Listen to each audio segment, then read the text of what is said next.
Yo les hentai, et bienvenue dans What the Fuck Japan. Je sais pourquoi tu es là. Tu cherches la vérité. Mais comme les autres, tu es enchaîné. Le monde est une prison pour ton esprit. Malheureusement, si tu veux savoir comment t'en sortir, tu devras faire un choix. Choisis la pilule bleue et tu auras le droit à une critique de ta série favorite. Choisis la pilule rouge et on descend ensemble avec le lapin blanc au fond du gouffre pour découvrir tout ce qui était caché dès l'introduction de la série. Mais n'oublie pas, je ne suis là que pour t'offrir un bon moment de divertissement. Je vois que tu as été raisonnable et que tu as choisi la pilule bleue. Donc bienvenue dans la critique d'Alice in Borderland. Shonen de Haro Aso, le manga contient 18 volumes qui ont été publiés entre 2010 et 2016. Il existe aussi un autre manga dans le même univers, Alice in Border Road, mais ce dernier est indépendant de l'œuvre originale. Enfin, une deuxième série, Alice in Borderland Retry, vient tout juste de débuter. Bien sûr, Alice a aussi eu le droit à ses OAV, qui sont au nombre de 3. Mais concentrons-nous plutôt sur le média qui nous intéresse aujourd'hui. Je dois dire que j'apprécie tout particulièrement la démarche de Netflix qui est de produire et de distribuer des séries de qualité du monde entier. Ce n'est d'ailleurs pas la première fois que Netflix adapte un manga en série live, puisqu'il avait déjà fait l'expérience avec le très bon Gambling School. La première chose que je peux dire, c'est que je trouve le casting très réussi.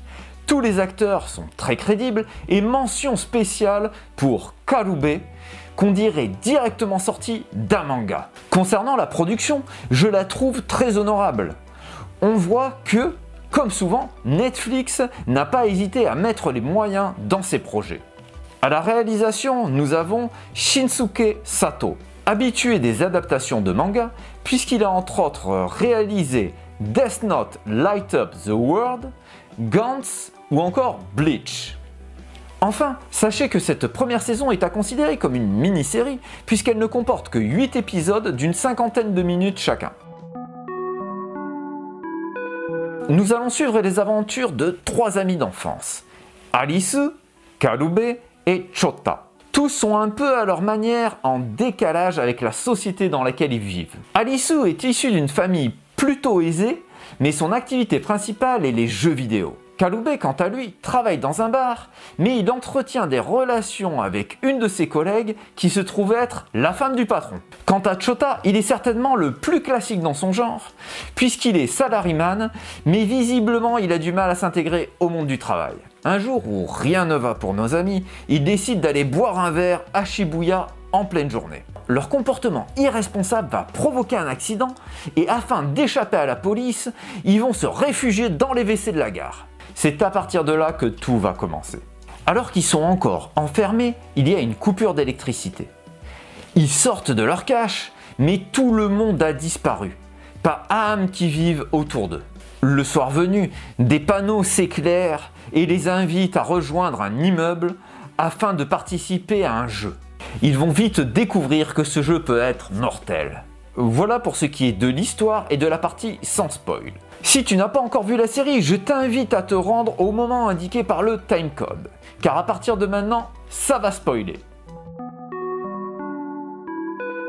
Alors, ce qui m'a surpris et que j'ai beaucoup aimé avec cette série, c'est le côté Game of Thrones, surtout du 3e épisode. Je parle bien évidemment de l'épisode qui se passe dans le jardin botanique. Je ne sais pas pour toi, mais jusqu'au dernier moment, je me suis demandé comment ils allaient faire pour s'en sortir. Étant donné qu'il s'agissait d'un jeu de trahison, je m'étais même dit que les organisateurs auraient menti sur ce qui était vraiment le jeu et que le loup allait mourir. Du coup, j'imaginais que Shibuki allait trahir tout le monde pour devenir le loup et qu'au final c'est elle qui serait tuée. Mais comme tu le sais, ce n'est pas ce qui s'est passé. J'ai bien aimé aussi dans l'épisode 2 la référence évidente à Battle Royale, avec bien entendu les colliers explosifs. Un autre moment qui à mon avis est un clin d'œil à Kitano est celui où Asagi et Arisu font du vélo. Ce plan m'a vraiment fait penser au plan de fin du film Kids Returns. Si tu ne l'as pas vu, je te le recommande chaudement. Pour moi, c'est l'un des meilleurs films qu'ait fait Takeshi Kitano. Dernier point très positif est l'arrivée sur la plage au milieu de la saison. En effet, ça apporte un changement à la série et ça permet de ne pas tomber dans une certaine routine. D'ailleurs, je trouve que dans ce drama, on n'a jamais l'impression de tourner en rond et que c'est plutôt appréciable. Contrairement à certains amis qui ont trouvé super nul la panthère du 4e épisode, je ne suis pas aussi dur qu'eux et je pense que pour une série, ça va. C'est pas ouf, mais ça va. Par contre, ce qui m'a plus dérangé dans cet épisode, c'est que, comme quand je regarde des films d'horreur, je me suis dit « Mais pourquoi ils partent dans cette direction? Pourquoi ils n'observent pas plus avant ?»